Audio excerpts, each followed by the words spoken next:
Alright, day 3 of healing after being stuck in the house more than I like to be after surgery. Check that out.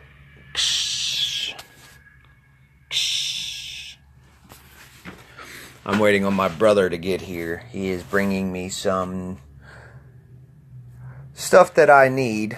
Hi, Katie. To rewrap my hands. So, today, of course, sitting here with all the extra time in the world, I'm reading my Bible. Well, Bibles, again. Watching this. This one's got the red writing. This one's my study Bible. I like this. Helps me understand a little more. And, you always got to remember the words in red, right? Right. Anyway. Jesus answered him. Oh, wait. Then one of the scribes came. This is Mark 12:28. Then one of the scribes came, and having heard them reasoning together, perceiving that he had answered them well, asked him, which is the first commandment of all? Jesus answered him, the first of all the commandments is, Hear, O Israel, the Lord of God, the Lord is one. And you shall love the Lord your God with all your heart, with all your soul, and all your mind, and with all your strength. This is the first commandment. And the second, like it, is this: you shall love your neighbor as yourself. There is no other commandment greater than these. That's the one I struggle with. I'm bad for holding resentments and holding grudges, and I've always struggled with anger. But it says here, love your neighbor as yourself. That doesn't, the way I perceive it is, that's not just your neighbor, not just the person next door. This is love humanity. Because when I move here from this house, I'll have a new neighbor. And that's not, I don't think it's God just telling me to love the next door neighbor. It's to love other men, as you would yourself. Hold no resentments. It's about forgiveness. And forgiveness was something I struggled with for a long time, but a couple weeks ago I found it in my heart to forgive everyone. Everyone I've ever held a resentment or a grudge against. I hold nothing towards any of you. Like nobody. As a matter of fact, it also says, actually, right above that, in Mark 12:24, Jesus answered and said to them, Are you not therefore mistaken, because you do not know the Scriptures, nor the power of God? For when they rise from the dead, they neither marry nor are given in marriage, but are like angels in heaven. But concerning the dead, that they rise, have you not read in the book of Moses, in the burning bush passage, how God spoke to him, saying, I am the God of Abraham, the God of Isaac, and the God of Jacob. He is not the God of the living, he is not the God of the dead, but the God of the living. You are therefore greatly mistaken. See, that's the thing. It says, Jesus quotes from the law. That's in the book of Exodus. To make his point, God said, I am the God of the 3 patriarchs mentioned. Not, I was their God, but now they're dead. He still is their God because they are still alive. Their souls are still alive, and they're still alive in heaven. Hi, Brian. Hi, Tanya. Hi, Lindsay. How you guys doing? This is all new for me. Still a little nerve-wracking. Don't really like putting myself out there like that, but the way I see it is, what other way to get over any shortcomings or any fears? In my recovery, I live my recovery based on faith and faith alone. And,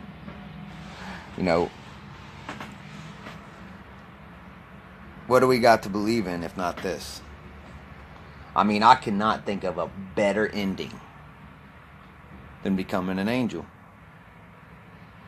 It says it right there. For when they rise from the dead, they neither marry nor are given in marriage, but they are like angels in heaven. I want to be an angel. But angels neither marry nor procreate. Let's see here, cornerstone, bro.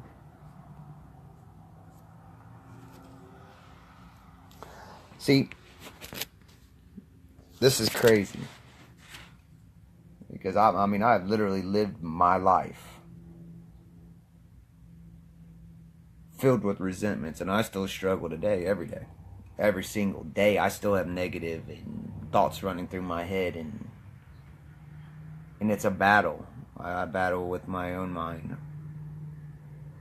and I battle with my own demons. But as much as I battle with them, what keeps me strong is prayer and faith. Like, I literally pray nonstop all day about everything. I don't care what it is. If I'm with my eyes open, with my head bowed, with looking up, looking down, it doesn't matter. A prayer is a prayer. It doesn't matter how you say it, where you say it, or when you say it. It's just the fact that you say it and you mean it. If you say your prayers from your heart, you know, everything that you ask will be given. It says it in this book. I mean, this giant book. This is a beautiful story. It's, you know, there's people that they say that, you know, it could have just been written, a man-made a written book. I'm so sorry, but I don't see something or someone or anybody over the length of time, even if it was just finished today, from the beginning of time to now, a man just making up a story this long, this in depth, this, I mean, just crazy. And it all flows so perfectly together, and it tells the stories back and forth. It's my favorite verse in the Bible. All right, Jamie. All right, 2 Corinthians 5:7. Oh, that's in the middle. Hold on 1 second. I'll be right back. It's a little hard to use my hands the way I need to, considering the fact they still look like this.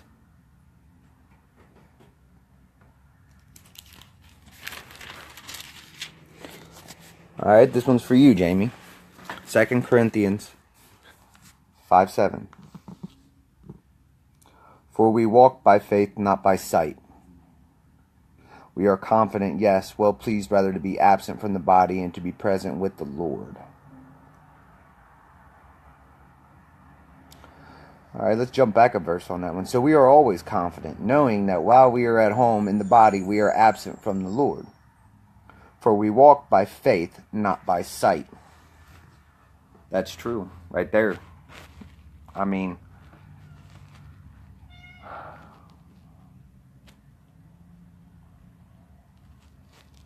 it's obvious. Like, Christ, that says it. That's faith. That's belief. It's, oh, I forgot. What'd you forget? You ain't forgetting nothing. But when you walk by faith, it's the appearance. Like, obviously, God is not physically standing in front of you. But when you do take that faith and you put absolute faith in God, and you start seeing the miracles work around you, like I do. Like, I'm serious. I see miracles every day now. It's every day is a change. I picked up this Bible yesterday. I'll go ahead and tell you. I've been reading out of my study Bible a lot. I picked up this Bible yesterday. This old, holy Bible. And from where I left off in my study Bible, I opened this book, and there was already a bookmark in this old Bible where I had left off in my...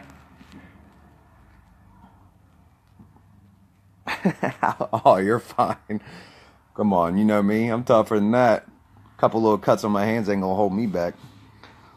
But where I left off in this Bible, there was a bookmark. And this bookmark had all of the lessons. It had everything. It was...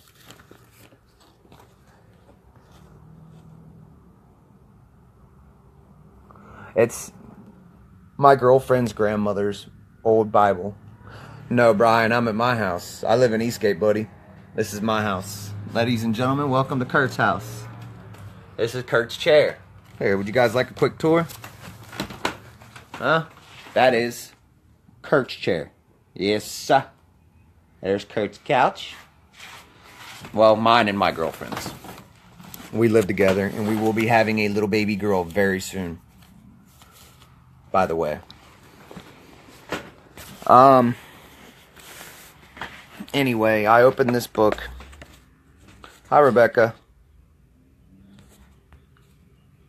You know what, Jamie? I believe you. I believe you wholeheartedly. Because when I opened this book yesterday, and that bookmark was there, I cried. I mean, I bawled like a baby. I mean, it had all this bookmark in it. And it says, it has John 3:16 written on it. And on the back of these bookmarks were everything that my girlfriend's grandmother was studying. And it's something, I don't know what it was, but it hit me. And I sat here and I bawled like a baby.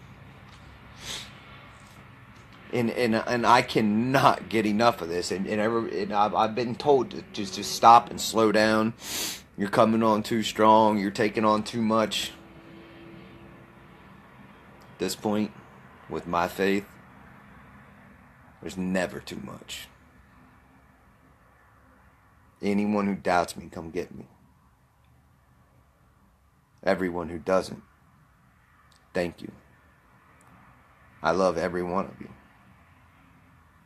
As my friends, as my family, as it says in the Bible, to love thy neighbor as you love thyself. I love each and every one of you. Man, woman, heck, I even love your pets. Don't get me wrong, I'm still very much the same old Kurtis. I'm just a very much controlled Kurtis now. I still got everything I always had, and it's always there when I need it. But today, and tomorrow, when I wake up, I will hit my knees like I do, and I will pray.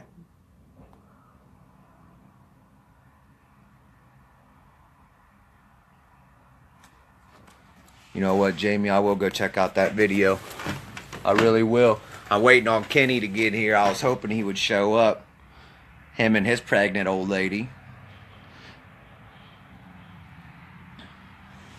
But we got a big weekend ahead of ourselves.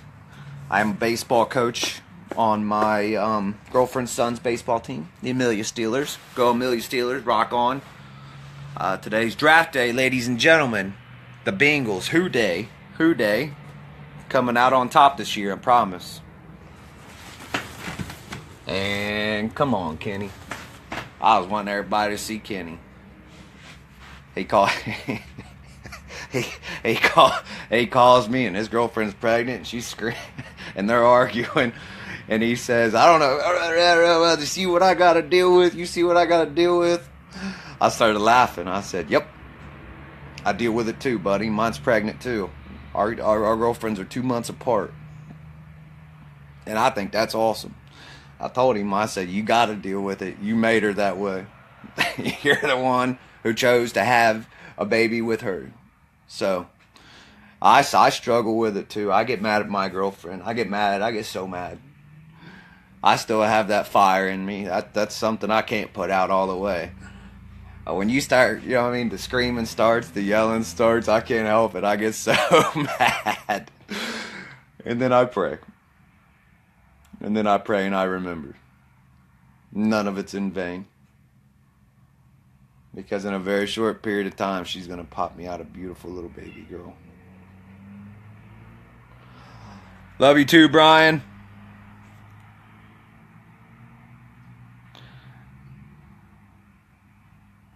Humility is something I'm really, really working on, my friend. See more.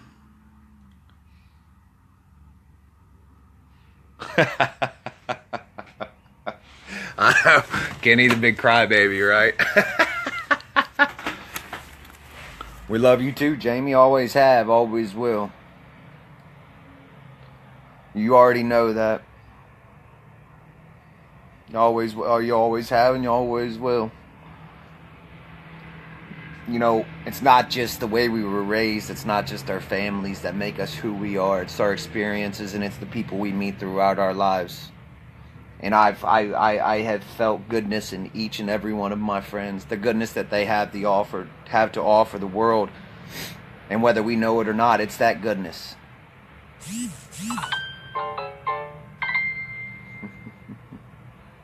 It's that goodness that helps make us. You know what I'm saying? He should have been the girl. Actually, I'm pretty sure Kenny is kind of the girl. I gotta tell you this story. I'm sorry, but this was the funniest thing I think I've ever heard out of my brother's life in the whole 34 years on this earth. I've been on this earth. He called me and he said, I hate her.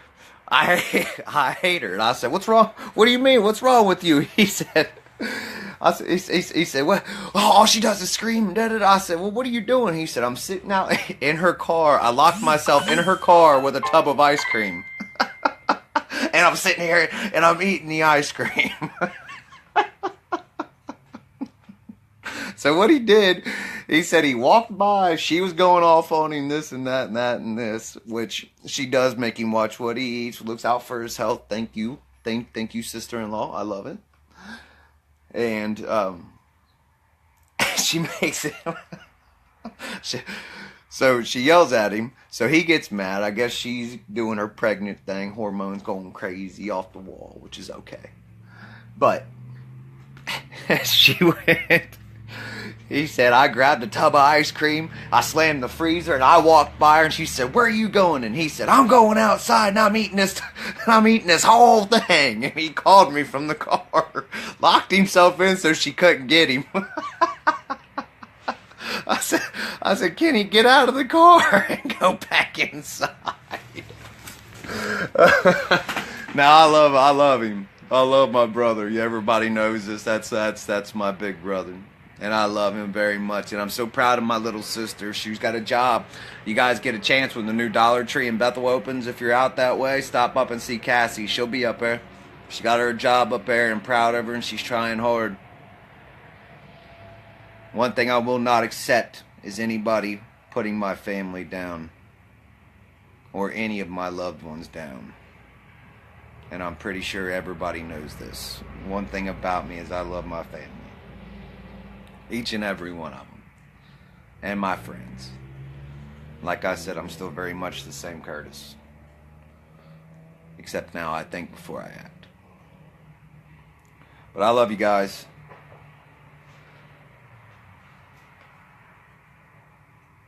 Oh wow. Sorry, I just looked down and saw this in my Bible. It says righteousness of God. The righteousness of God is a righteousness that comes from God. It is God's way of making a sinner right or just before Him.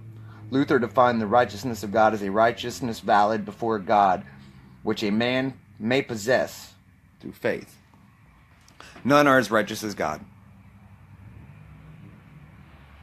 None. Absolutely, Jamie.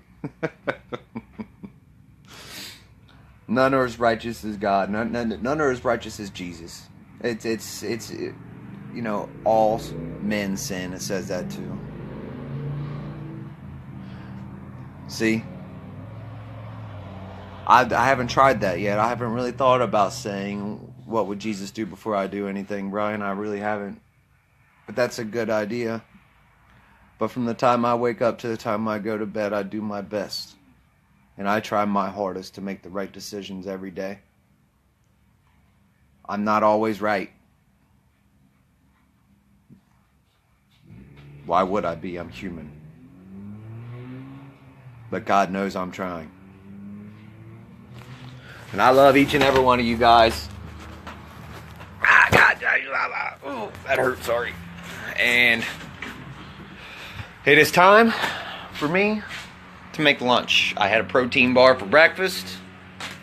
And hey, look, check this picture out of me and my girlfriend. That's pretty cool, huh? We went down to Mammoth Cave a while back.